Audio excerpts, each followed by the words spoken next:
strange substance found by a southwest Arkansas man be part of a government test?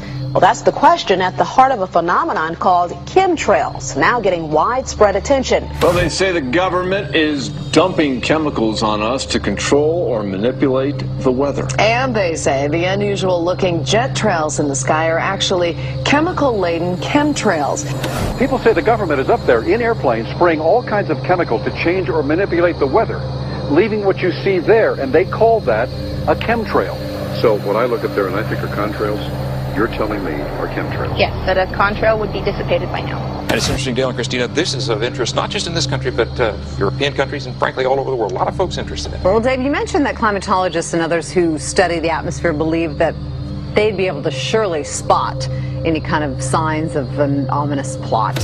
Our journey started in San Diego, California, where thousands of scientists, engineers, policymakers, and journalists gathered for the American Association for the Advancement of Science Conference. One of the topics was the artificial manipulation of the Earth's climate, also called geoengineering. During the meeting, scientists spoke about the plausibility of implementing geoengineering campaigns throughout the world under the guise of preventing global warming. One widely accepted theory was to block the sun by spraying something into the atmosphere. When they were asked about existing aerosol programs, they stated clearly that no such programs have ever been implemented.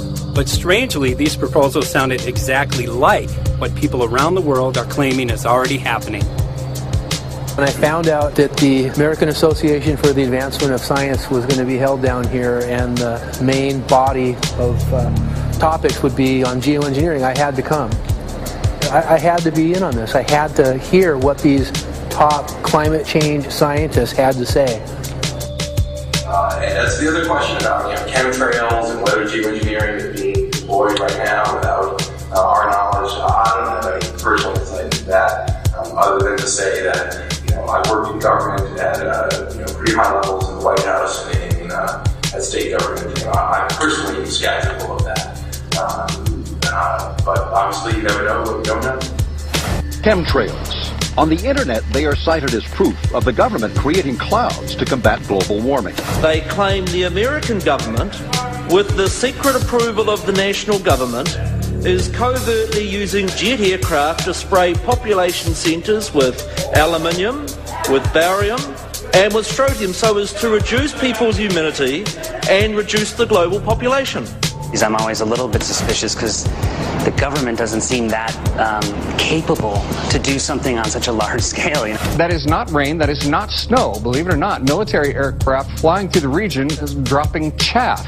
Small bits of aluminum, sometimes it's made of plastic or even talicized paper products, but it's used as an anti-radar issue, and obviously they're up there practicing. Now, they won't confirm that, but I was in the Marine Corps for many years, and I'll tell you right now, that's what it is. And what happens here, military jets, some come out of Key West Air Force Base, and they move off into the atmosphere, and they drop mylar strips. Some could be a little wider, some are small glass fibers that are coated in aluminum. And what the Air Force does is they take their military jets and they dump these out of the aircraft, they fall into the atmosphere, and some take as much to a day to fall down.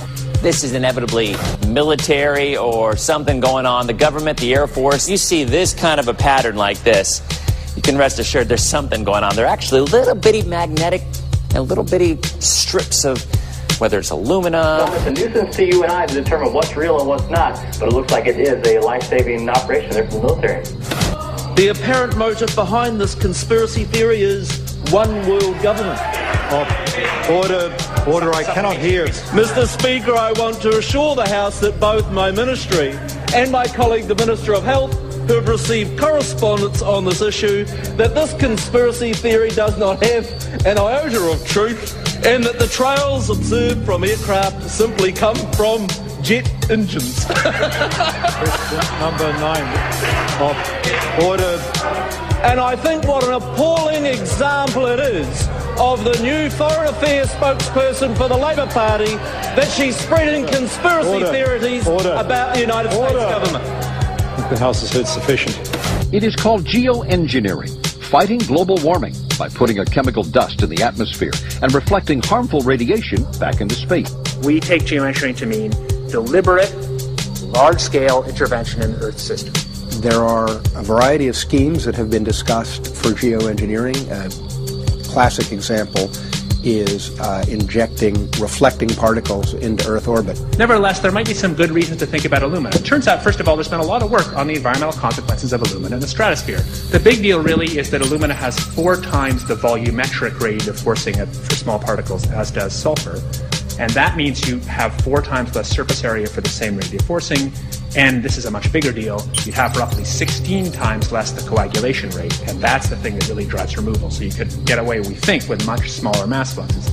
So that's why we see things like in the use aircraft patent from '89, they talk about aluminum. And that's why we're seeing in the surface water samples aluminum. And here's David Keith saying that aluminum has 4 times the reflective volume surface area. So they'd like us to think that we're talking about sulfur, but here they slipped up and let it out that aluminum is 4 times better to achieving their ends, and it sounds like it's going to be one they don't want us to know the effects of. The little picture is from a nanofabrication study, which shows you can make very high quality, and do this in just a jet in a very simple way, make high quality alumina particles just by spraying aluminum vapor out, which oxidizes. So it's certainly in principle possible to do that. There's a big literature that's already looked at that. And you could do that by either building new versions of these aircraft or even re-engineering existing aircraft. So there's some ideas of that. So you go to an engineering firm and you want this done. They don't say this is hard or unusual. They say, okay, yes, we could do it. Aerosol geoengineering looks like it is so cheap that the cost is basically not going to be an issue. That means that implementation decisions will be risk-to-risk decisions. The risk of doing it against the risk of not doing it. And it makes the problem of how we govern it fundamentally harder and different and novel. So I've told you that it's cheap to deliver materials to the stratosphere, and I'm convinced that's true. I don't think that will change. But I think the more we do research, the less easy this will look, the more complicated the environmental effects will look. And that's a good thing, because right now it looks too easy. So I think that if we do more research, we're likely to find out that it's harder and more complicated than we thought, and that the side effects are harder to manage, and that's a healthy outcome that will make it easier to do the management. Of course, the opposite reaction is possible. It's an empirical question how people will actually react to knowledge about this. Another reaction is to say, if these crazy scientists are so concerned about putting CO2 in the atmosphere, they want to think about these things, then that might actually mean we should be more serious about the risks of CO2 in the atmosphere. And by the way, it's not really a moral hazard. It's more like free riding on our grandkids. And by the way, it's not really a moral hazard. It's more like free riding on our grandkids. Numerous air quality studies, including from CARB, California Air Quality Resource Board, have named submicron-sized particulates as being particularly harmful for human respiration. Through all the discussions today, I have not heard any mention of this fallout, and has this been studied, and also the effects of a highly reactive metal like aluminum on toxifying soils and waters? The question is, what would be the effects of these materials on human health if they came down into the stratosphere, in particular small particles and aluminum? So the collaborators of mine working on the aerosol scheme are actually folks from Carnegie Mellon who focused on human health impacts. And while we haven't published it, that was the very first thing we did, was do the order of magnitude calculation in level pencil and paper, but with an expert on human health impacts about whether there could be an issue. And for aluminum or other particles, there are a lot of toxicological things that need to get looked at seriously. But if you're just thinking about the sheer number of particles and the human health impact of small particles, the answer is, well, we haven't published it. That was the first thing we looked at with some of the leading experts who do epidemiological research on human health impacts, and it's not even close to being an issue. To clarify, so 10 megatons of aluminum dumped into the atmosphere would have no human health impact. So let me be more careful here. We're to separate out the toxicological. So the alumina, we've only begun to research and published nothing. Alumina, we've only begun to research and published nothing.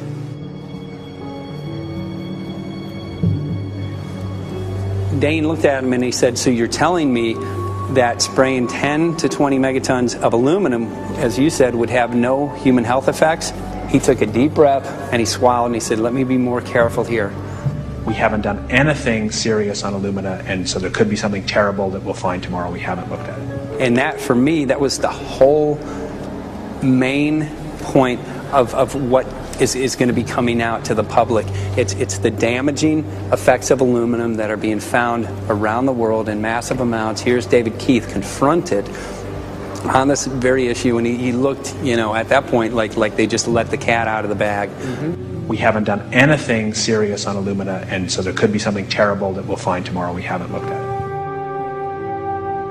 They're proceeding because they have an agenda that's separate from trying to thwart this crisis of global warming. You know, there's obviously several other objectives, whether it's depopulation, control, weapons aspects, communications aspects, all kinds of things, you know, wild cards that we know nothing about. We don't really know, and I'm not going to attempt to speculate on exactly what the agendas are, but we can see clearly the agendas are not benefiting mankind. You know, it's benefiting the agenda of the elite. And so I think the question is, how do you draw the line between some activity that is allowed and doesn't need global governance and activities that do require global governance? Dr. John Holdren has agreed to serve as Assistant to the President for Science and Technology and Director of the White House Office of Science and Technology Policy. I look forward to his wise counsel in the years ahead. My personal opinion is that we have to keep geoengineering on the table. We have to look at it very carefully because we might get desperate enough to want to use it. So what would we do if in year 2040 or 2060 there's a severe climate crisis, say widespread famines or Greenland sliding suddenly into the ocean? That the only plausible way in which we could start the Earth cooling this century is to directly intervene in the climate system, say by putting particles in the stratosphere. We do stuff in the stratosphere all the time, of course, and so it's not as though the stratosphere is absolutely pristine. But you don't want to have people going off and doing things that involve large radiative forcings or go on for extended periods, or for that matter provide lots of reactive surfaces that could result in significant ozone destruction. You know, maybe I'm putting a particle into the atmosphere because I'm trying to make money, or maybe I'm putting a particle into the atmosphere because I'm engaging in scientific research and trying to understand cloud physics, or maybe I'm putting this particle into the atmosphere because I'm trying to make it rain locally to seed a cloud and get more snow on our ski slopes. And this obviously raises all kinds of questions. It's hugely risky. It will likely negatively impact some people, but we might find ourselves in a situation where those risks seem worth taking. One of the things that really shocked me was in one of the breakouts they had the benefits of these programs and then the risks. Now the benefits, the one thing that was stated was the just cooling the planet. You know, some of the risks were ozone depletion, droughts in Africa and Asia. I got to tell you, I came away from this experience after listening to these scientists for 4 days of symposiums, really concerned because it's clear now that they are justifying, rationalizing, and looking to legitimize some really, really horrible impacts, further impacts on our environment. And they're basically formulating the sales strategy and the implementation and oversight strategy and the funding strategy. After San Diego, I was shocked by the programs that had been proposed. I decided to write about it. That night when I finished, I sent the article to an online publication with my email address attached. When I woke up the next morning, my inbox was flooded with responses from around the world. Why? Because I had just broken the story on aluminum in geoengineering models, which I had no clue at the time that very few people knew about. Now, this metal, aluminum, is being found in massive quantities way above normal levels all over in rain, in soil, and in snow. After that, the calls started pouring in from people who were desperate for someone to investigate. That was the fuel that started the film. Before we started filming, we had the opportunity to sit down with one of our favorite authors and documentarians, G. Edward Griffin, to find out what he knew about the subject. I'd like to talk for a minute about an issue that's getting more and more attention. That's the issue which scientifically is called stratospheric aerosol geoengineering, also called the chemtrail issue. I'm very aware of the chemtrail versus contrail controversy. As far as I'm concerned, it's an open and shut case. I have been watching the development of jet travel from its very beginning. I used to live near the Los Angeles airport. Remember when the first jets came in and landed. Man, they made a big noise. We never heard a noise like that before. And we used to go down and sit at the end of the runway and watch these jets come in and take off because it was a novel experience. I've been watching jets all my life, and I know about jet contrails. I've watched them. They're vaporized moisture, ice crystals, and they get out there in the atmosphere, and then they effervesce and evaporate and then disappear, and you can see them. Plane moves along and the little white trail follows right behind it, and usually about 10 or 20 lengths of the plane or thereabouts, and then it's gone. And you can still see them that way, by the way, once in a while. So there goes a contrail. These other things we're talking about are not at all the same phenomena at all. These planes go by and they billow out this white smoke, and it covers the sky from horizon to horizon. It doesn't dissipate at all. And they crisscross each other. And you see this thing cover the sky and turn it milky, and then people start having trouble breathing, and then you hear stories about the aluminum and barium deposits that they're picking up and the residue. And you put it all together, and I don't see how anybody who's got their eyes open and their mind open can come to any other conclusion but that somebody is spending a lot of money and effort to spray the planet. The question is, why? I have my own theories, but I hope that there will be some good investigative reporters go out there and get us the answer. I know that whenever it's finally discovered, and it will be, the people who are doing it will undoubtedly say, oh, well, we did it for you folks. It's for the greater good of the greater number. It's for the society. It's probably to prevent global warming. Or maybe it's to inoculate people against some kind of a dreaded biological attack. We can't go around shooting everybody in the arm, but we can spray them and save their lives. You see how good we are? We're doing it for the benefit of society. I know they're going to, whatever it is, they're going to say it was for your good, but mine. Think if we had the ability to steer hurricanes, and the hurricane was going to slam into New Orleans.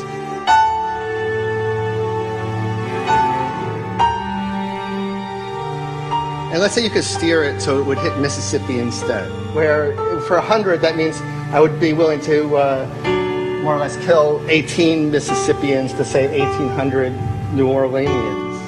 And if you do that knowingly, are you murdering those 100 people? And there's all kinds of equity issues there. Now, also, we might be wrong about our steering, and if we didn't do the research right, maybe our steering would intensify Katrina and even kill more people in New Orleans. And so this question of how do you develop the confidence to know that your intervention will reduce overall damage, and then how do you deal with the understanding that you might be damaging some people who wouldn't have been damaged before while saving people overall? The spraying appears to be mostly in NATO countries. I've seen it here in the United States, I've seen it in England, I've seen it in Scotland, I've seen it in Canada, and I've had reports from people who live in France. There's a grouping, there's a political grouping here of some sort. It's international in scope. It's not just an American phenomenon, it's international. And anybody that wants to investigate that, I think, has to take that fact into consideration. They're going to find a political grouping and a political motive here. But in my humble opinion, it's not in your good or mine at all. I don't know what it is, but we'll soon find out.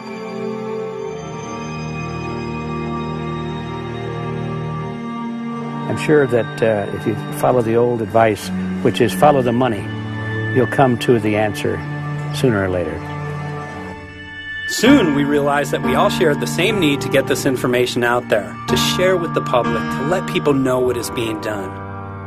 Ed felt so passionately about the issue, he offered to help us. Well, the main thing now, since it looks like the budget is going to be met, is to get it done well. We don't come off the tree knowing any answers at all.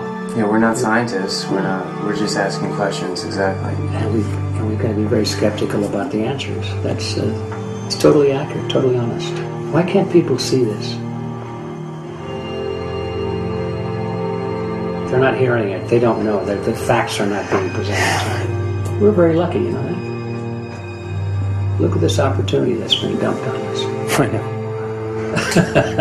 Opportunity. It's, well, this, It really is. This This is going to be a battle, I know that. A challenge and a battle, but I mean, why are we here if it's not for that? We're going to go to a short break with DJ Foxy. Can't go to get him tomorrow, so it's going to be you for the moment. I'll call him again. So. Sounds good. I saw the sky crisscross with chemtrails, and I can't remember if it was in LA or I was on the road, but I had looked up one day, and I thought, look at that. That's not the flight path, man. That was a regular grid. Over the city, and I couldn't believe my eyes. Milky white clouds. And, you know, it all seems very obvious, and now the evidence of what we have on the ground with the aluminum, the barium, strontium, and with what we see in the patents and what the geoengineers say are going to happen, I mean, for the everyday Joe, this is a slam dunk. This is a very delicate moment for the powers that be, because they're taking a covered-up operation like the tropospheric aerosol program, or chemtrails, Project Icarus, whatever. It's had many names over the years. And they're making it overt into a geoengineering scientific shield to deflect sunlight because global warming's out of hand. So at this very moment, the belly of the beast is right above us with no armor. Whether people believe in chemtrails or not, the geoengineering should be scary enough. And when people learn about geoengineering, chemtrails will then become apparent because they're the same. So you're talking about global conspiracy here. Geoengineers propose doing this on a global level. Off to Redding, California. Guess this is the second step after the AAAS meeting. We'll see what we find.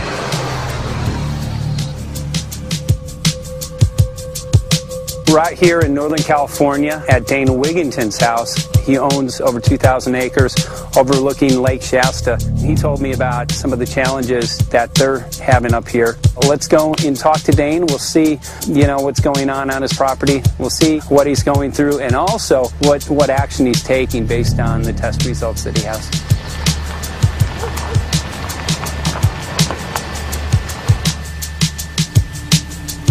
As you know, I have a background in the energy fields. I worked in the first solar plants in the continental U.S. in the early 80s. My home was on the cover of the world's largest renewable energy magazine, so this is my background. My goal has been to alert the public there is a mountain of toxic material falling on us, period. Before about 5 years ago, our skies were typically blue, and now you see it's covered with lines and haze. And virtually nothing you see on the horizon, nothing you see in the sky above us is a natural cloud. I mean, it is virtually all the remnants of these aircraft lines that you see fanning out, spreading into clouds, artificial clouds. But the sky is a very dirty look to it. There's not the white cloud blue sky that we had only a few years ago, but it looks like there's some sort of massive industrial activity or forest fires burning over there, and we see that typically every night. You see, even down to ground level, the clarity drops off significantly, and we don't see that except for the days when we have these long, lingering trails that spread and cover the whole sky. And on certain days, you can see these trails actually dropping vertically like a veil. We assume the particulates are descending, and we have the test to prove that we are being inundated with levels of aluminum and particulates that are literally tens of thousands of times what would already be considered high. So we're not talking about exposure to a slight percentage higher of these toxic materials. We're talking about quantities, for example, off the side of Mount Shasta. If you can pan back, that's a landmark in Northern California, considered to be a pristine water source. Aluminum or snow sample off the side of Mount Shasta tested 61,000 parts per billion. This is just ordinary snow water, and people are drinking this stuff when they're hiking on the mountain. And remember, government action is required at 1,000. This is 61 times over the government limit, and our hikers are drinking this poisonous water on Mount Shasta Mountain itself. God. Barium, 83. Strontium, 383. So this summer, the people climbing are drinking poison. Basically. I certainly wouldn't want to drink 61,000 micrograms per liter of aluminum. And again, we've already seen in 5 years soil pHs in this area that have escalated 10 to 12 times, and we can prove that conclusively. Well, this is not speculation. We can prove conclusively that these metals have been in the rain. We have duplicate samples. Bachelor of Science in Forestry, International School of Forestry at Missoula. Master's in Zoology, specialized in aquatics.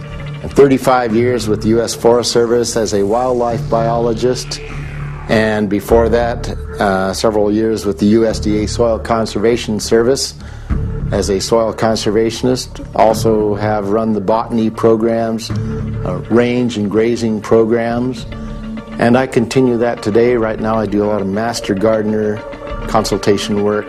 When I started this garden back in about 2005 or so, the pH here was 5.5, 5.6. This is the old soil survey of the county. Mm-hmm. You can look at the page right here. This is my soil right here. Mm-hmm. It's a Dietz 125, 126 here at my house. And here, the soil reaction pH should be between 4.5 and 6.0. And over there in the pure mud, it's even a little darker. It's 6.8 right there. And what can this do to plant life and ecosystems? Well, you haul one of these things out and you start looking at the little things that are crawling around the soil. A lot of times they aren't there anymore.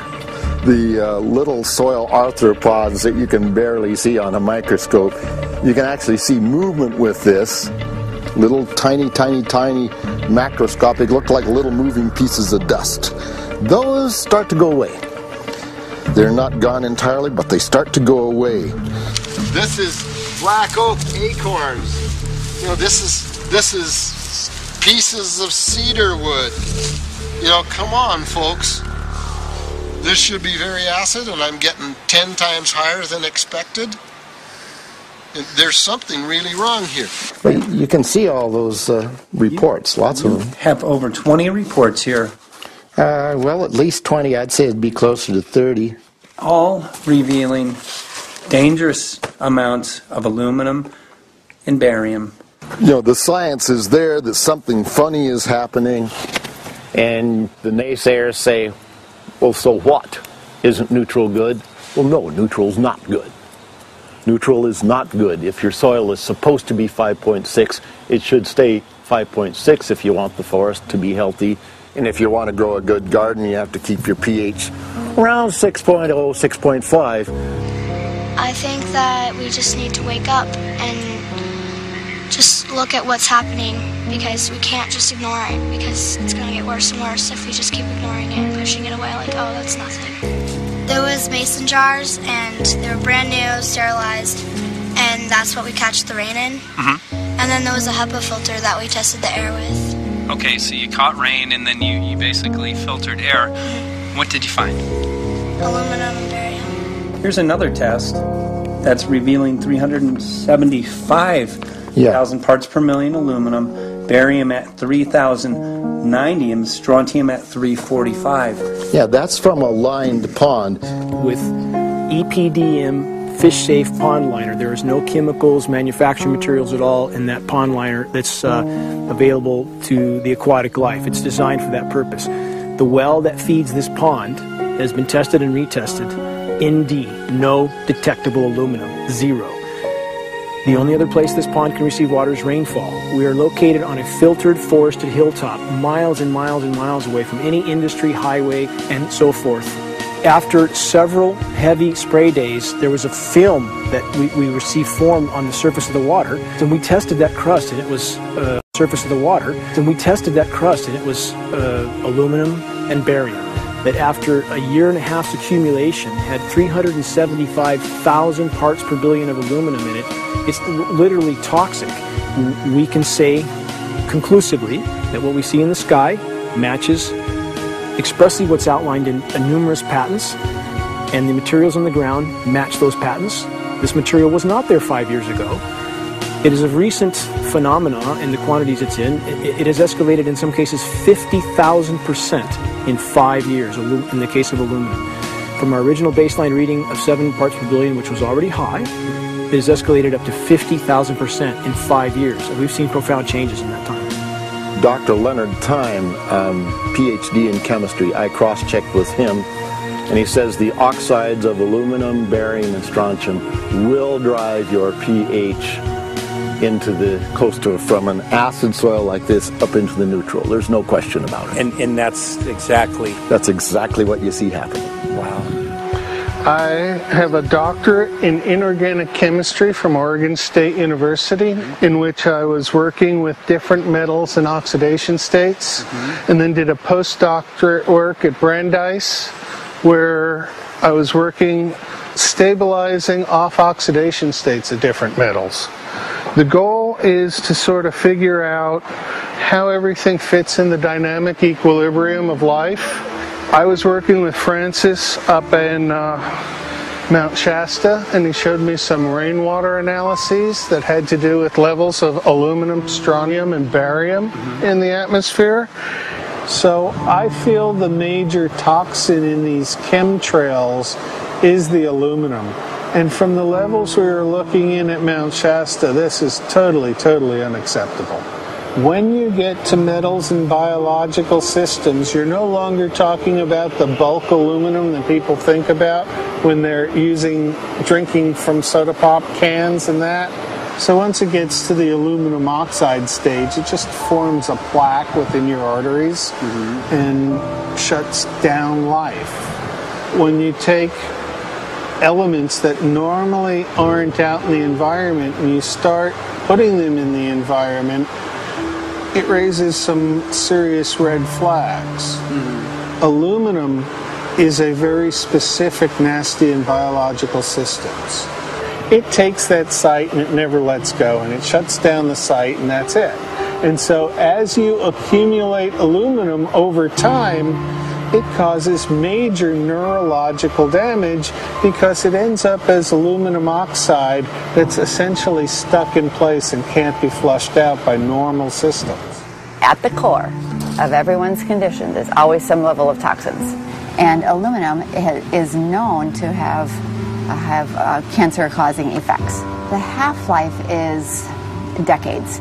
I think that we should be working on taking more of these toxins out of our environment instead of adding more toxins in. It's very concerning that if we add more toxins to our environment, that will be increasing the rates and risks of cancers. Even one patient is not worth it.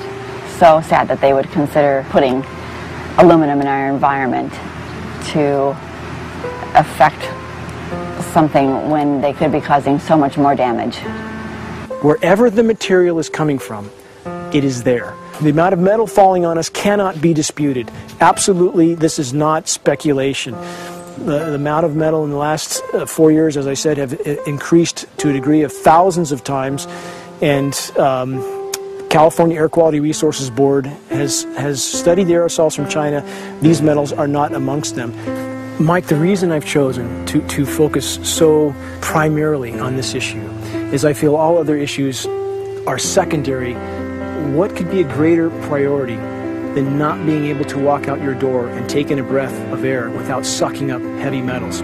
If our land base is being poisoned, if our waters are being toxified, what will we have left to work with? Whatever we choose to focus our time and energy on, whatever our political beliefs, that this is a common ground for all of us. We must have air that we can breathe that's not full of toxic chemicals and metals. We must have water that's not completely laden with whatever is being emitted from these aircraft.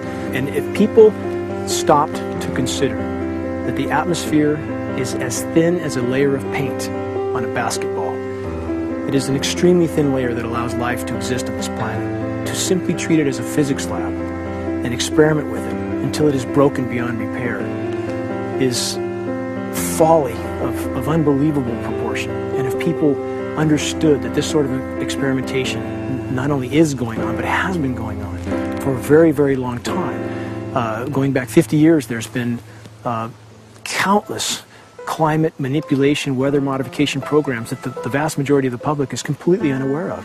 And if they think that this is not true, that certainly that somehow they would have known if it was occurring, I would ask them to look at things like Agent Orange and the things that governments do because they can, because there's no one to stop them. because they have these huge military machines that want to control everything. And in fact, the government's own document, perhaps you may have seen, it's available to any online, is called Owning the Weather, an express goal of our government, and not just our government. He told the Associated Press that the American government has created weather tampering techniques so that the New World Order will be able to starve millions of Americans and to control the rest. There is weather control techniques. Number one, the entire patents on the equipment. Number two, Senator Claiborne Pell's complete statement and story of his own that not only does it exist, but that we even utilize it as far back as the Vietnam War. Well, Murph, we're going to do what we can. Let's see what we can do. You got the scientists behind you. The scientists are with you, so at least this scientist is with you. I may not have $1 million budget, but I've got enough to show that something's dreadfully wrong. You got it. All right. So Arizona will be this Monday, the 21st. Senator Johnson up in Show Low. So we're going to be in the car hole a long time.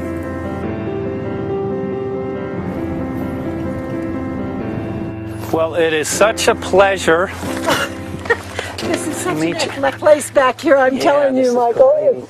But you know what?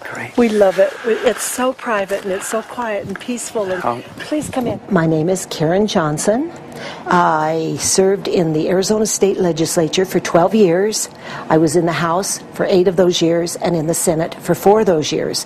When you see a plane fly overhead, there's a trail that leaves the end of that plane, and it goes from one horizon all the way to the other as the plane flies across, and it begins to filter out and cover more and more of the sky in kind of ripples. It widens out and fills the whole sky. I mean, how could anybody think that that was the case? And then to live and to be underneath that and know that whatever is in that is falling down upon you and upon your animals and upon the earth. And I mean, it's frightening to me. And if people don't start really waking up and facing the fact that we've got people that are doing terrible things to us, and we had better wake up and fight back now. I mean, I'm the mom of 11 kids. I've got 35 grandkids. I mean, I've got a stake in this. I care about what is going to be left for my children. I care about it, and I'm extremely worried about what is going to be left to them.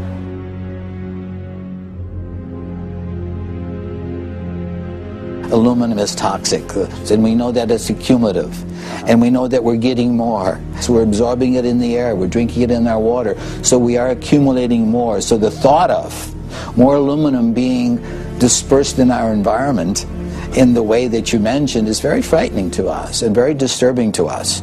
Those of us who have done any research on this are really quite concerned that we are ill-informed about this issue, and mostly that it's being done.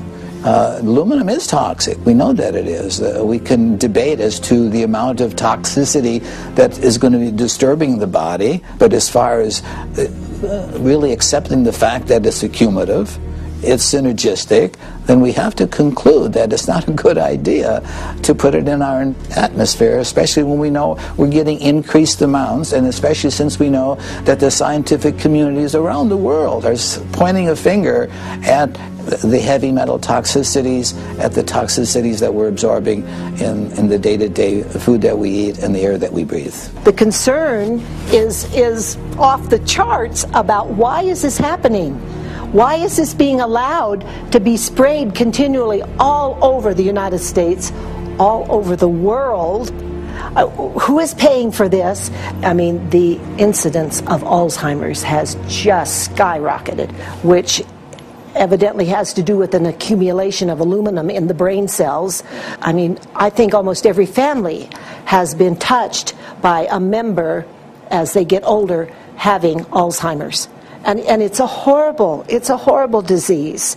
And to say that, well, this just came because people drank soda pop out of aluminum cans, you know, when my father passed away with Alzheimer's and he didn't ever drink soda pop, you know, that explanation doesn't ring true with me. And so I'm wondering, how much did this chemtrail spraying back in the Illinois area affect him? aluminum and fine metal is an accelerant. Our friend who's a firefighter up in Pine, Arizona for 20 or 30 years says that the wildfires now that they're fighting are way beyond anything they've seen before in intensity. And when you look at the air samples and you see the fine particles of aluminum, which is very flammable, and magnesium settling on the trees, this is causing unprecedented savage wildfire. But if you look at this, you can see these are parts per million. They sent this to me, and I just found this to be extremely interesting because we should have like 2 parts per million of aluminum in our air. And this is saying that there's 39,000 parts of aluminum. That's astronomical. Barium is high. I mean, these are way off the charts of what people should be breathing or what's coming down on them.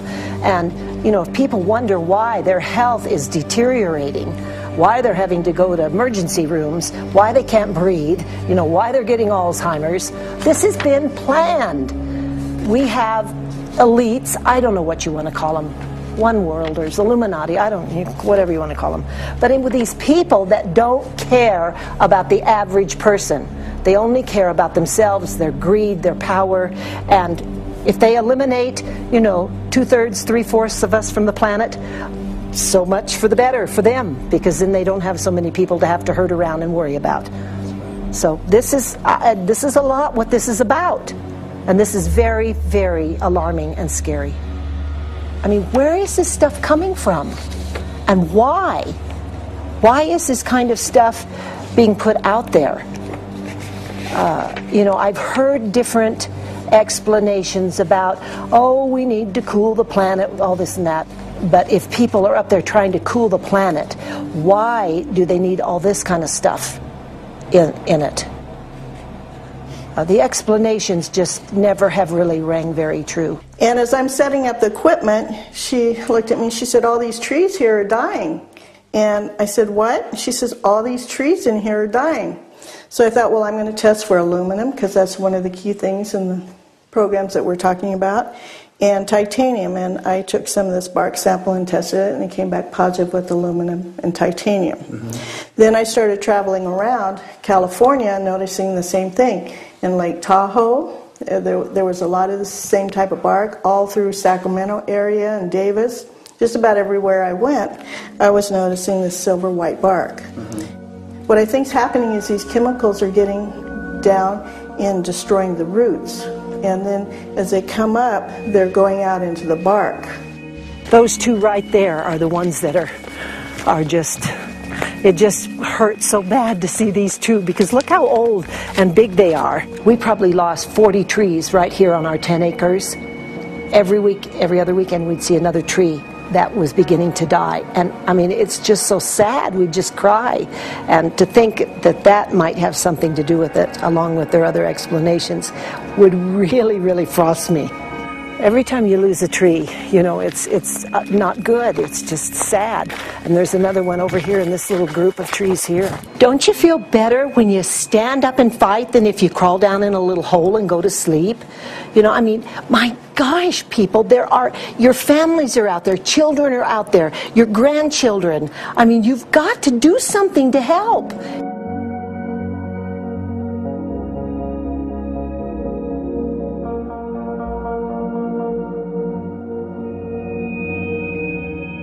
My greatest hope is to get people to question, and hey, if they don't wake up while we're there, I'm hoping to plant some seeds. We're going to the most beautiful place on the planet, Hawaii, to see what's going on, collect some data.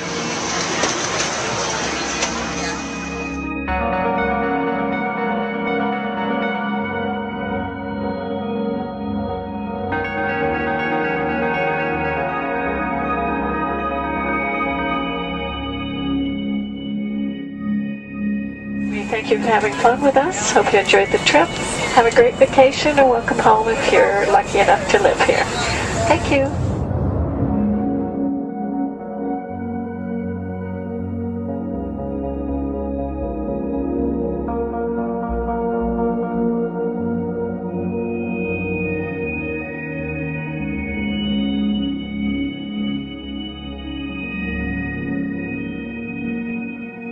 The whole valley's off the grid, so it's either solar, wind, or generators.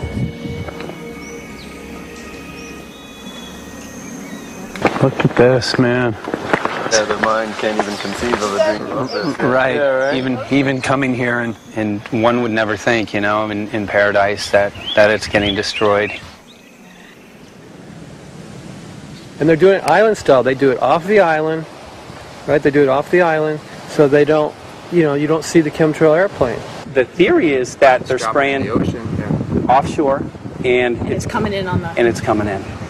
Now these are coming from the west. They're also spraying on both sides today. A lot of this stuff is actually chemtrails coming this direction.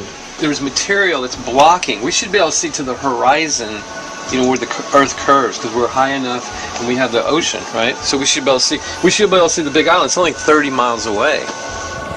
And you can see it's not a blue sky behind it. That's the key. It's all, you know, has that kind of weird looking blue, like silver blue, I call it. And this is a nice day. You know, there's no more blue sky. The night we're gonna look at the stars at night, and it's like you'll see, you can count them. There's so few stars at night now. There should be hundreds of thousands of stars, and I can count the stars. There's like one here and one planet here. It's like you might see, some nights you'll see 100, some nights you'll see 10. This is what concerns me, this kind of stuff right here. It's just soft. Okay. This just comes right off, this bark. That's not natural. Well, I've seen hundreds of thousands of coconuts, and I've never seen it falling apart like that. Look at this, you guys. I've never seen anything like this. I used to trim trees all the time in the Big Island. I've never seen anything like that. That's why I'm concerned. Not an easy task that you have here on the island. I could see the skepticism because it is so far beyond anybody's reality. It's amazing. It's just amazing to try to look through somebody else's eyes. Like my eyes, I can see this, so it's like night and day. And other people, it's just the illusion is just so deep. What do you think would happen if everybody awakened to what was going on and what the plans were of geoengineers? I think they'd have a revolution in Hawaii if people really understood what was going on. What's your concern for? I know that you love the land here. What's your concern about the chemtrails? Well, that we won't be able to live here and grow our own food, and that our health is going to be compromised.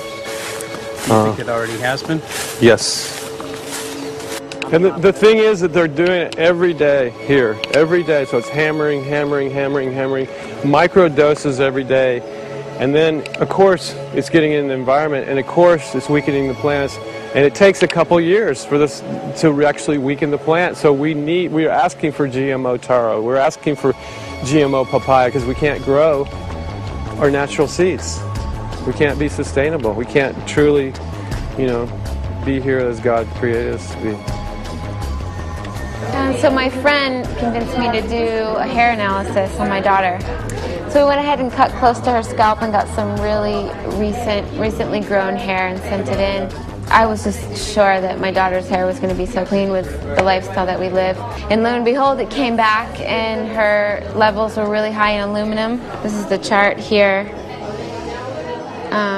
This is the reference range, and this is where my daughter is. 23.1. Aluminum. The skies are covered with a white mist, and I look up at night anymore and I don't see the deep, dense stars that I used to, and I can't help but think this obviously has something to do with my daughter's health. I don't know where else these heavy metals are coming from.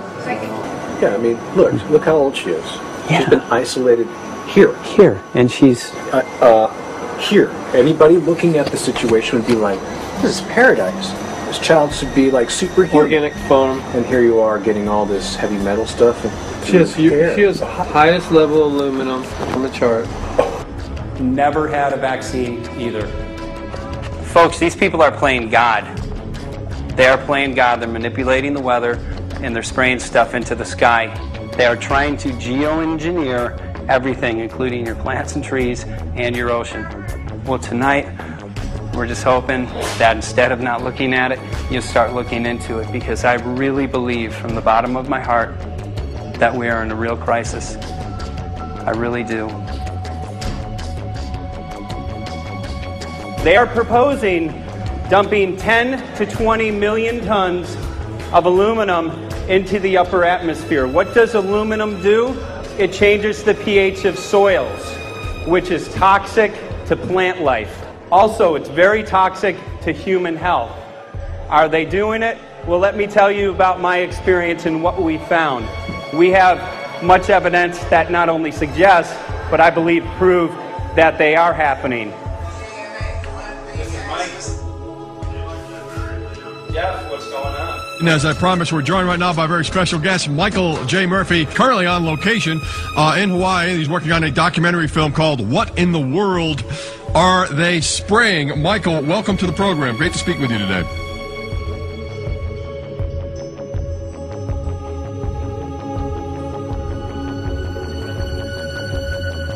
I had a friend who recently, he's always looking at things from a different perspective. He's a bit of a conspiracy theorist, you know. And he says that whenever the president comes to LA, there's no spraying that week. Could you have a better place for an interview? I mean, look. Well, this is being done over our farms and over our things. So basically, they want to eliminate our ability to eat organic food, have clean water. So in some ways, it sounds to me like, and you know, again, it's just a projection, but it sounds to me like this is control. How do we control the masses? Yeah. How can aluminum be good for you in any? And what was the second chemical you mentioned? It's barium. Barium and aluminum. Obviously, those are toxic to everything. To human health. To human health, to farms, to animals, to everything. 61,000 parts per billion. And there should be a government alert at 1,000? At 1,000, people are drinking this. People that climb the mountain, they're drinking that snow. It's poison. Oh my God, that's so disgusting. So that's 60,000 times above regulation. Exactly. 60,000 times above regulation. And I've talked to friends, and they're like, well, that's just ice. That's just condensation. And I'm like, you can talk to a second grader. Ice doesn't float in the sky and spread out that way, you know? You're not an expert, but you're a concerned citizen who said, wait a second. Who's actually doing the research. Yeah, you're doing the research, and that's what we need to do as Americans and say, you know what, I want to know what's going on. I want to know what the FDA is doing to my food. I want to know what the government's doing with my air, my water, and the soil. And, you know, it's just great what you're doing, and I just, my kudos to you for bringing light to this subject. Put all of the theories aside, just what geoengineers are proposing and what's being found is scary enough. So we can just address that. And I encourage more people to just step up and ask questions and do what he's doing. So thank you, Michael, very, very much. Aerosol spraying aluminum affects everywhere, and we have a beautiful tropical climate which I believe might be in jeopardy. So we wanted to not only come and bring the message of what people were finding around the world, but encourage people to test for the aluminum, strontium, barium. Essentially, I think it was an effective trip. I saw a lot of people here in Hawaii, in Maui, awake and not only curious, but willing to look into this deeper, and that's my only hope. This is one of the boldest moves, I think, from Ed Griffin yet. This is the taboo topic that nobody's supposed to talk about, and that is aerosol spraying. Now, we've got tons of documented proof of errant aerosol spraying. It just blows my mind that the whole essence of humanity has always been to look up into the sky and ask why. Though there are no limitation, there's endless space, an endless universe. Now, in the 21st century, we're not allowed to do that. Anyone who looks up and sees the giant grids and the X's in the sky that weren't part of our existence until just a decade or two ago is somehow called a kook. And the people that are the best and biggest proponents for the revolution and for liberty, they don't want you to talk about it because you could discredit them. it seems to be an industry that's being built up to milk the taxpayers by undergoing some kind of a giant global spraying program to make all kinds of money on the project. And they don't seem to care really what effect it has. They're not trying to experiment to see if humans can survive it or anything like that. They just want to get this stuff up.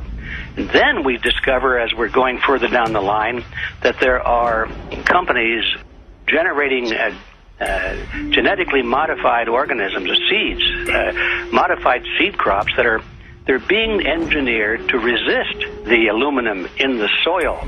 And a lot of crops won't grow in that. And so now, after they've messed up the soil, all the farmers were going to have to go back and buy seeds that have been genetically engineered to resist the aluminum that have been put into the soil. And all of a sudden, mankind is completely dependent upon these companies like Monsanto and other giant agricultural firms. You can't even grow natural seeds anymore. And we're looking at that. It's a shocking thing. I hope we don't find that that's true, but all the arrows right now are pointing in that direction. We get into cost-benefit analysis here because there's also HARP could be involved in this. Geoengineering, as you guys mentioned, which is documented heavily in Dennis Kucinich's bill, that is the Space Preservation Act, which, by the way, I don't think got through Congress. And then Kay Bailout, as we call her here, Kay Bailey Hutchinson, also put together some legislation in order to qualify geoengineering, which again is supposed to save us all from global warming. But it is cost-benefit analysis because they can benefit on so many different levels. Ed, that's how they do everything, isn't it? That's right. And you know, there's an old adage: if you just follow the dollar, follow the buck, you get to the source of the problem. And it looks to me like there's a tremendously profitable industry being built up right now around this concept of geoengineering or weather modification or reducing global warming and all of these other things that can be sold fairly easily to an unsuspecting public. They all say, oh, well, that's good. We don't want global warming, you know. And so they put up with this, and they don't question, they don't criticize. But behind the scenes, you see a whole industry being built up, which is, as I say, tremendously profitable. And the money for all of that is coming from the taxpayers. And it's a scam is basically what it is. We're just focusing on the one area that is real easy to prove. There's no speculation in the area that we're going into. They definitely are doing this geoengineering. They definitely are talking about it. They're working up formulas for it. They're putting together strategies for it. They've got funding for it. Everything is in place. We don't even have to go into those other areas to make the case. Okay, let them believe that, but at least they must understand that there's no question that they're talking about it and planning to do it. And so shouldn't they be equally alarmed about what they're going to do if it can be shown that barium and aluminum and some of these other toxic metals are very destructive to the planet and destructive to human health? Isn't that enough? You know, how many issues do we need to crank into this? And so, you know, if you're going to kill the planet and kill the population, do we need any other reason to be alarmed? What in the world are they spraying? Thank God people are asking this question. That's all we want. We just want to be able to ask these questions. Our good friend G. Edward Griffin, all these years, Mike Murphy and Paul Wittenberg are doing this great effort with your help. This is a community effort to get people real information. What in the world are they spraying? Any final quick comments before we're out of time? And my only final thought is that we asked the question, what in the world are they spraying? And we now know what it is. And folks, you're not going to like it.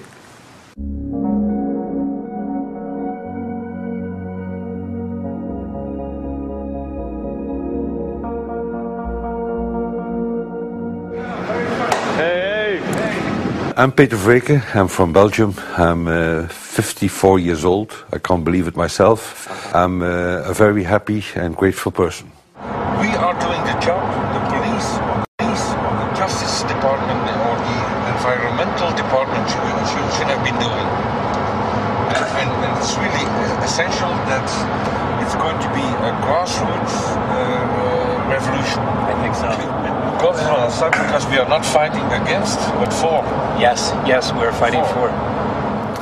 I was in the council for about 25 years and also a period as the mayor. So from that moment on, 10 years ago, everything started to change. I start to get a picture of what is really going on. And it became crystal clear to me that we, humankind, have been manipulated and dominated and exploited for centuries. So, and this chemtrail phenomenon made me angry because I was so helpless. You can decide what food you're going to eat, whether you're going to smoke, what water you're going to drink, what kind of life you're going to lead, but not with this phenomenon. Then you are just a victim. It's only a game. And there have to be good guys, and there have to be bad guys. And luckily, we are in the position to be able to play the role of the good guy who has the chance and the opportunity to overcome. The 3 days that we shared with them, my heart just dropped because it was such a beautiful way to live and such a peaceful way to live. I left thinking, what's this going to be like in 10 years? Is everything going to be killed off on the property? And if it is, how are they going to get their food source? Are they going to have to take a class, you know, and get certified by company XYZ? And what are the requirements for that? And that really is the end of freedom. I'm concerned about that. I definitely, I really am. Yeah. I learned to say everything is now as it has to be now. And everything is going to be okay. It's going to be all right. It's going to be okay. Yes. I have this deep feeling that in the end we will prevail because we have the right on our side. The cosmos is helping us. And I have this strong feeling that we are being supported by entities and by forces we can't even imagine.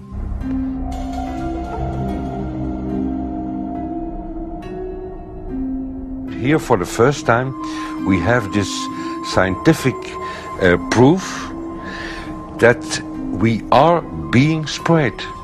We are being spread, and it's incredible and it's hard to believe, but we are being spread. I think at this moment to stop is not an option. Once you know it and once you have a tool like this and an opportunity like this, that the issue of chemtrails or persistent jet contrails or whatever name you use for it, that this phenomenon is recognized as being real, publicly debated on. In the context of geoengineering, I think it's high noon to bring this to the public. This is what the sky is supposed to look like. These are old paintings. We forgot this, I'm afraid.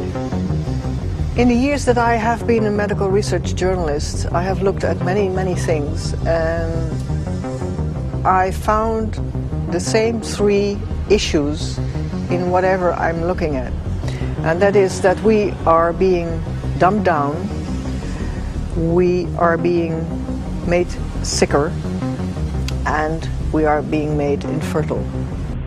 Citizens gathered from around the world in Belgium for the first International Chemtrail Symposium. The event attracted leading professionals, politicians, and activists who discussed the health, environmental, and social implications of these programs. Today it's only going to be about facts, documents, figures, patents, licenses, everything that brings us to the truth. We have no other weapon against this vast complex than exposing and bringing their dark works in the light of the truth. We have the hope that by our efforts, more and more people will become aware of the fact that we are deceived by our leaders. So today, we, as a family, join forces with the people who publicly made known to the world that chemtrails are not a conspiracy theory, but a conspiracy fact. From the Technische Universiteit Delft in the Netherlands. Ladies and gentlemen, please welcome Koen Vermeeren.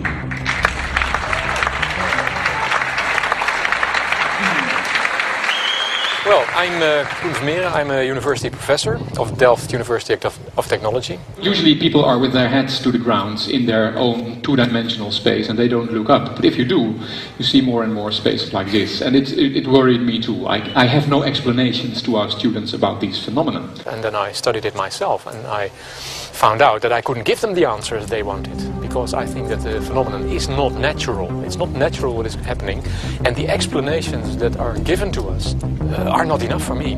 If you look at them from a scientific point of view, the first thing a scientist does is trying to explain something. Because I'm smart and my students are not as smart yet, so I have to give them answers to questions. But if you ask most scientists honestly, they cannot answer all your questions. If people are using climate control all over our heads, I want to know about it. I want to know the consequences, I want to know the health impacts, I want to know everything. I need, as a teacher in my university, to give answers to my students.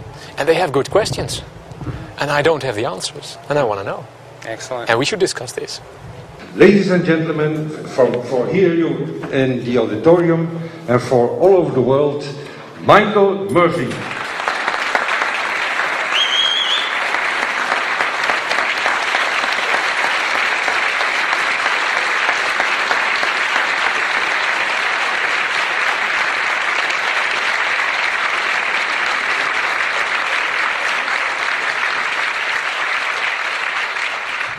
Well, thank you very much. It's definitely an honor to be here in Belgium.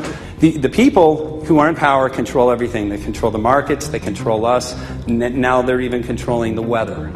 And they can use that for warfare applications. The one thing that they cannot control is what God had originally made, and that's natural organic seeds. This is called the Hegelian dialect. It's called problem, reaction, solution. The problem here is massive amounts of aluminum, things starting to die. The solution is Company X that says, hey man, you're not getting yields on your crop. Everything's dying. But I got the solution. I got a seed that will grow in this environment. The only problem is now you have to start buying from me. We're a little concerned that maybe part of this agenda could be to kill off anything that's natural and organic and re-engineer it with aluminum-resistant GMO seeds. Many may know we just got back from a week of filming in Hawaii, and it was an incredible trip. A big concern for the people there is they're beginning to see softening of the coconut trees. But their concern is that these programs may again be part of a broader agenda to destroy anything that's natural and organic, so that the corporate redesigned GMO foods might be the only source of food for people. I didn't anticipate so many people, young and old, who are interested in this phenomenon and are concerned about it. And I especially liked the address that the young girl gave today. Only 17 and already making an address to the audience. That is, well, incredible. My name is Sofia Xenidis. I am 17 years old. It is quite scary to know that the air we breathe is not what it's supposed to be. That the food we eat and the water we drink contain traces of those substances which are sprayed out over all of us, as though we were being poisoned like insects. The feeling that this is causing me are feelings of deep anger and rage. I don't want to be poisoned, I don't want to be infected with cancer, and I'm just so angry that this global poisoning can be going on such a massive scale, and not enough is being done to stop this crime. A clear answer to one question. Are we being sprayed? Have we been sprayed? And is it their intention to spray again and again? What are we going to do about it? How are we going to deal with it? How are we going to stop it? I know the answer. There is only one person who can stop it. And you know him. You are. You are the person, the one you have been waiting for. We are magnificent, beautiful, godlike, divine human beings.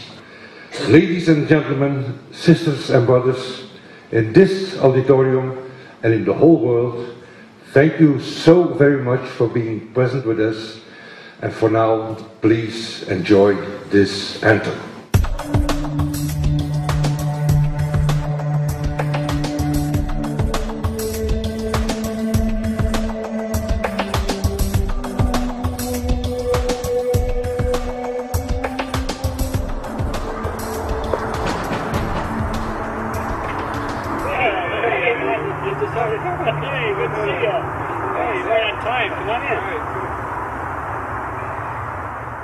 So, anyway, I'm glad that the weather's been good for you fellas so far. Just think if we were doing this in the wintertime, you might, if you're going to Washington, D.C., you might run into snow. Thank God we're not. That's right. You know, it's interesting because of the different weather modification programs. There's something like, I think, right around 32 in the continental U.S. alone going on. So the theory is that geoengineering is in part weather modification. You know, Mike, that's a very good point. There are so many subsets connected with this issue of geoengineering. People are writing to us all the time with information about the connection to global warming, the connection to weather modification. Some people think there's a connection with Morgellons disease. Others think it's kind of a means of transmitting electromagnetic impulses from the HAARP antenna system up in Alaska and Siberia. Boy, it gets your head spinning. And each area, I think, is worthy of investigation, but we have so little time. I think it's wise for us to stay focused on just the aerospraying and the toxic effect of these chemicals and the destruction of the planet and the damage to human health. What more do you need than that to convince people that we have to put a stop to it? So to stay focused, I think, is our mission on this one.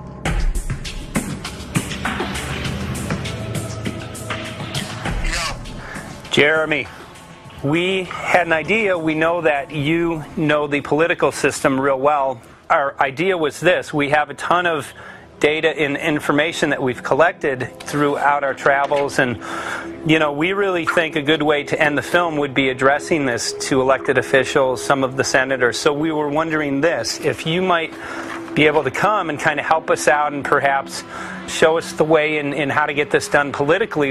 But it sounds like a really good idea, and I'm also going to get to, in terms of researching who it is that we should really focus on talking to about this. At the very least, if we could make it impossible for them to claim that they don't know at this point, we can strip away their plausible deniability that they haven't heard of the data that points to geoengineering stratospheric aerosol operation already going on. At the very least, it should be very interesting to go to district of criminality and put some people on alert. Yeah, you have a lot of enemies in Washington. That's where all the power comes together and the money, you know. So there are people there, I'm sure, that just don't want us to do this job. But I'm glad you're going, and you'll find out.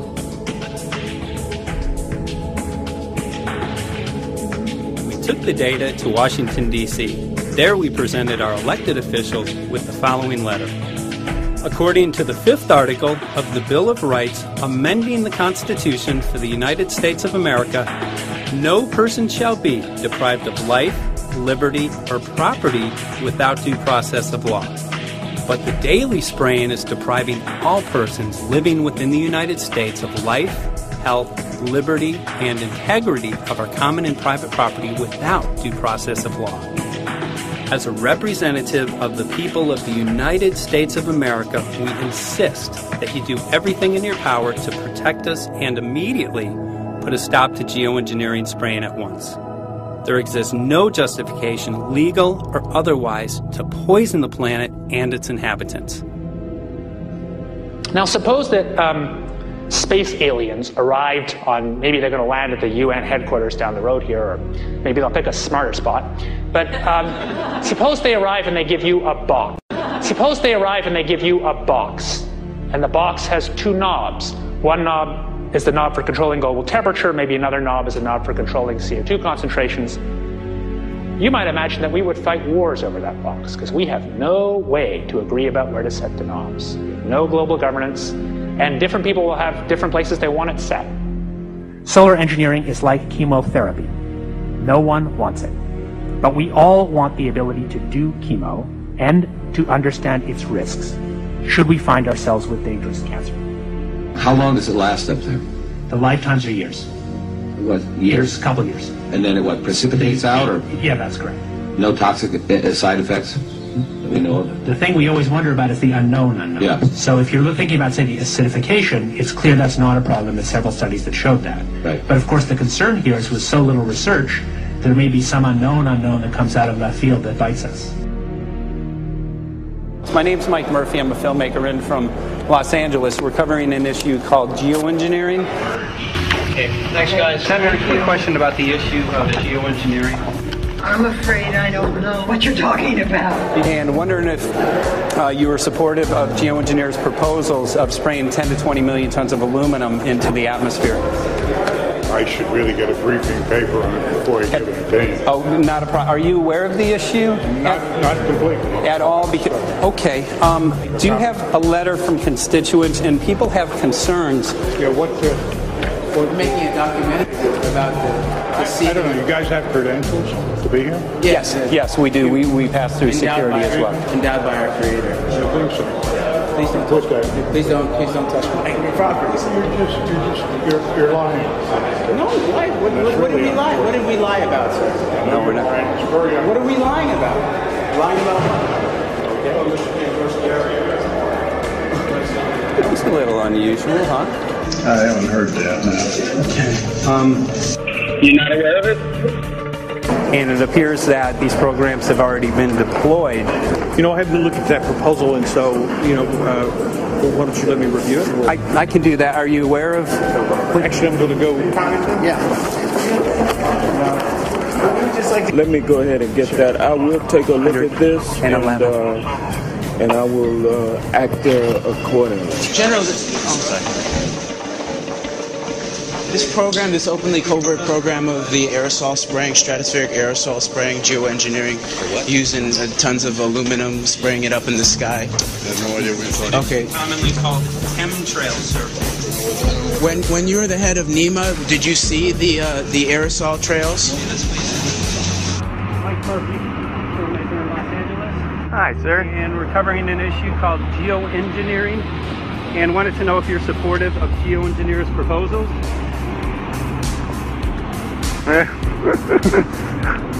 Congressman? Hey, Congressman. I'm wondering if you're supportive of geoengineers' proposals, which is dumping 10 to 20 million tons of aluminum into the atmosphere. Pardon? Okay. You make an appointment to my office. I'm not supportive of it. I haven't looked at it close, so I don't. Have you heard of the issue? Because it's becoming mainstream in public, and there are actually congressional committees which are being formed to talk about these programs. Mm-hmm. Yeah. Well, I think when we drop anything into the atmosphere, we should know prior to the effect of that, right? Yes. And if we don't have the knowledge as to what the effect will be, we shouldn't do it. I think there are 4 different options for thinking about deployment of geoengineering. The first one would be we just ban it. I would argue that one does not want to get too firm a restriction in place on small-scale studies early on because it'll tie the science hands. I think what the science community ought to be trying to do is say, you do small-scale stuff inside this space, and it's a scientific question what that space ought to be. There shouldn't be a lot of oversight and restriction. Congressman? Excuse me. Hi, I'm Mike Murphy from Los Angeles, covering an issue called geoengineering. These guys are running from the geoengineering issue. I wonder why. I'd have to talk to my staff. I don't know what your details on that are. Have anyone made you aware of the issue, or? Sir? Congressman, your committee talked about geoengineering last November. Are you in support of those proposals? I'd love to give you a paper. Geoengineering? You know nothing about the geoengineering issue? practice. Never heard of it. They call it geoengineering, but yeah, I never heard of it. It's nothing I've ever heard anything about. When we looked up in the air today outside DC, we saw this stuff going on. Quickly, have you heard of geoengineering? No. The proposal is to shoot 10 million tons of metals into the air. This committee, Science and Technology, covered it for the first time. No. No, I've never heard of it. So we were very concerned. How you doing? I'm fine. How are you? So what? We spoke with Congresswoman Watson's office, and her press secretary, Ms. White, was familiar with Representative Kucinich's Space Preservation Act, which mentioned chemtrails and the weaponization of the atmosphere in space, and then it was pressured to be taken off the bill. Did you see the aerosol spraying going on today over the Capitol? Congressman? Geoengineering carries with it a tremendous range of uncertainties, ethical and political concerns, and the potential for catastrophic environmental side effects. He's not one to do interviews very often, so not unless we usually really pressure him into it. Okay. So don't, all that is, don't hold your breath. As chairman of the Committee of Jurisdiction, I feel a responsibility to begin a public dialogue and develop a record on geoengineering. We want to know if you're supportive of their measures by spraying 10 to 20 million tons of aluminum into the atmosphere? No, I think we need to have more research. Okay. And about the issue of current deployment, there's literally a mountain of evidence that many people believe proves the deployment of these programs. Any knowledge of that? No, there's certainly not a mountain of evidence. But I do support research into geoengineering, and I also support looking into the international governance of that. Okay. I hope anybody that has studied it knows, at least I think, that it's a radical proposal, and I hope we don't have to use it, but there may come that point in time where we do. Now, if we could provide you with the evidence that suggests that these programs are and have been ongoing, would you be willing to address this publicly? We've had about 3 or 4 hearings on it. We have addressed them publicly. Well, not about the proposals, but about the current deployment of these programs. Citizens. I don't support the current deployment. I think we need to have more research, and they have consequences that go beyond one nation, and so I think that there needs to be governance to that. Governance is not simply an issue of deployment, but governance before deployment in terms particularly of large-scale scientific fieldwork. I concede that on this subject and in general, it's not popular to talk about global rules. And when these people started talking about the need for UN Security Council oversight, a supranational environmental security enforcement with a strong mandate by the UN, it really is clear that they're looking for a global power behind the manipulation of the environment. But I do think it needs to be sort of an international kind of treaty that does tie and bind all nations into a common fate. It is a common fate. And unfortunately, it's not just big governments that could do this. It is small governments. It is billionaires probably could figure out, I'm going to save the world all by myself, and I won't bother to mention it. How do we decide when there's a planetary emergency? Whose hand is on the thermostat? How do we decide when to start it? There's no way to do that right now. And what if we do start doing it, and then by some problem with the technology or with the will, we can no longer do it? In a year or two, the aerosols will come out of the atmosphere and temperatures will shoot up at a rate much faster than it's going up now. And it's that rate of change that's hard for us to adapt to. So once we start it, we'll be sort of locked into doing it for a long, long time. And so and with basically no end in sight. Boeing would pursue this to make a profit, right? I mean, there's financial motivation to do this. Let's see. So let me not speak for Boeing.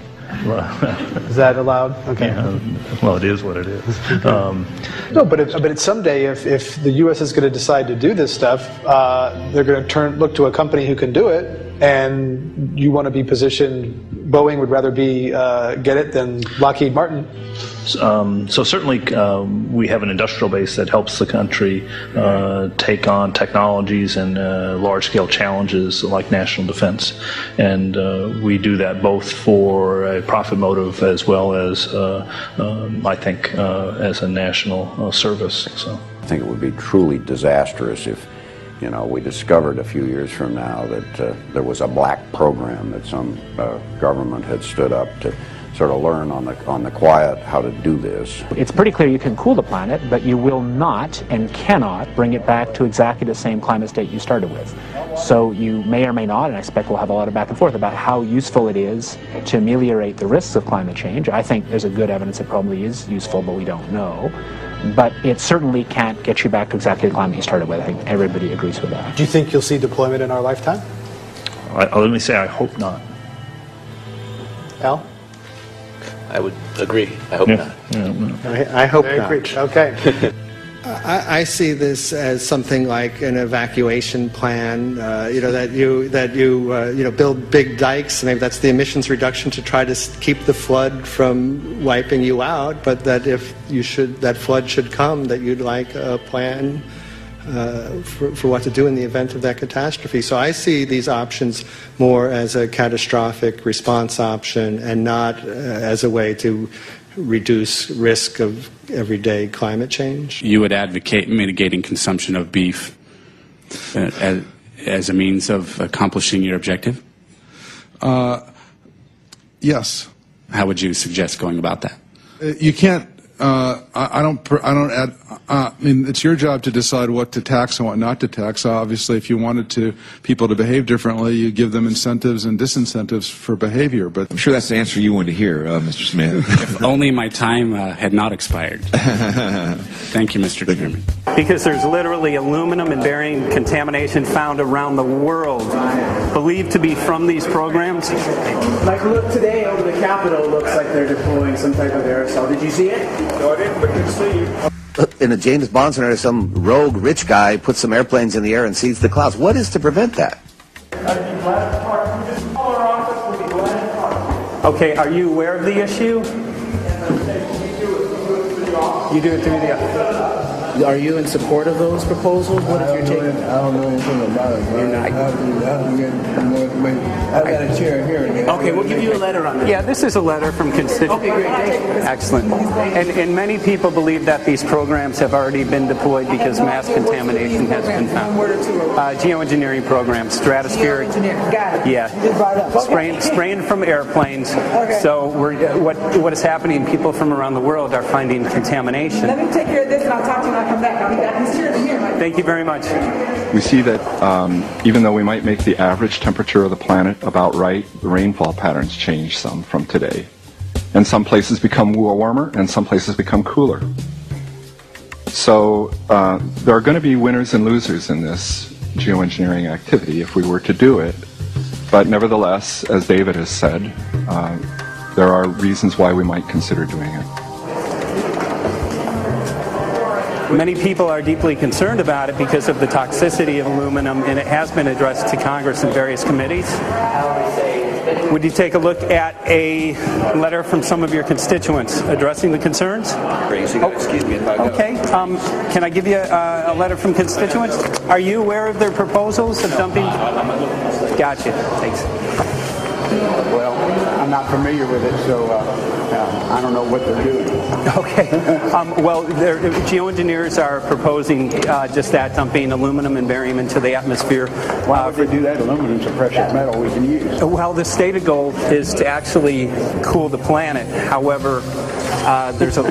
Sounds strange. Right, exactly. So they're proposing dumping these metals into the air to block the sun, essentially. We're here to just find out what members of Congress are. I hope we would have a strong hearing on that before we decide to do it. I would hope so. And there's plenty of evidence that not only suggests that these programs have been deployed, because we're finding contamination of aluminum and barium on the rain, snow, and soil. Okay, thank you. Thank you. LA County has seen a 200% increase of Alzheimer's over the last decade. Tons of ground and water samples showing high levels of aluminum all around our state. Why don't you give me all the information you have? I have some very good people I will assign it to. And if you get it to Mr. Lavelle, He's got my card and send me an email. And Lavelle. He's got my card and send me an email and Sounds great. We'll be in touch. We are investigating this, and there's literally a mountain of evidence that suggests that these Okay, programs move that mountain over to us. You Let got us it. take a look at it. And look up, Thank keep you. looking up into the sky, and you'll see some of it. Oh, okay. You will. You can All see right. the aerosols being sprayed out of airplanes quite a bit. Okay. So thank you. Yeah, the future of humanity is definitely dependent on it. So we're counting on people like yourself to take some proactive steps. So thank you very much, guys. You're very welcome. Appreciate Thank it. you. Thank you. Right.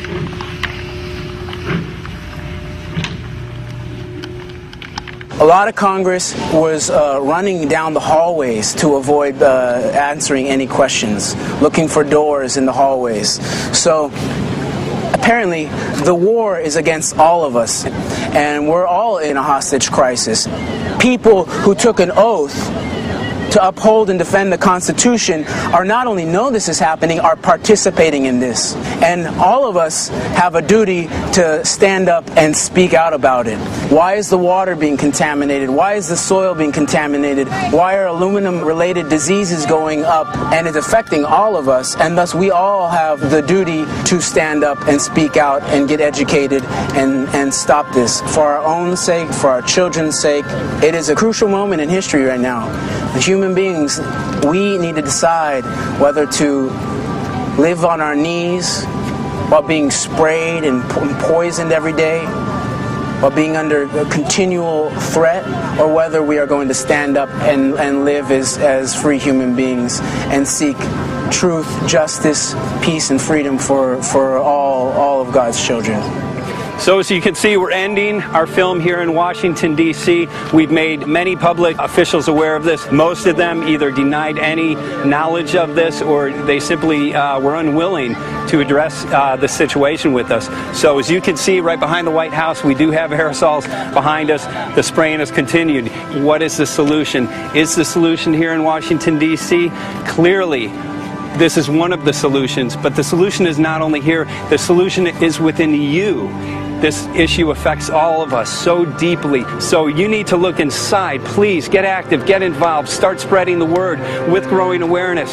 About 90% of the population, we believe, is unaware of this issue, which means 90% of the people who normally might do something if they knew are not doing anything because they are unaware. So please look into your heart, use whatever skill you have to get the word out. The future of humanity is dependent upon it.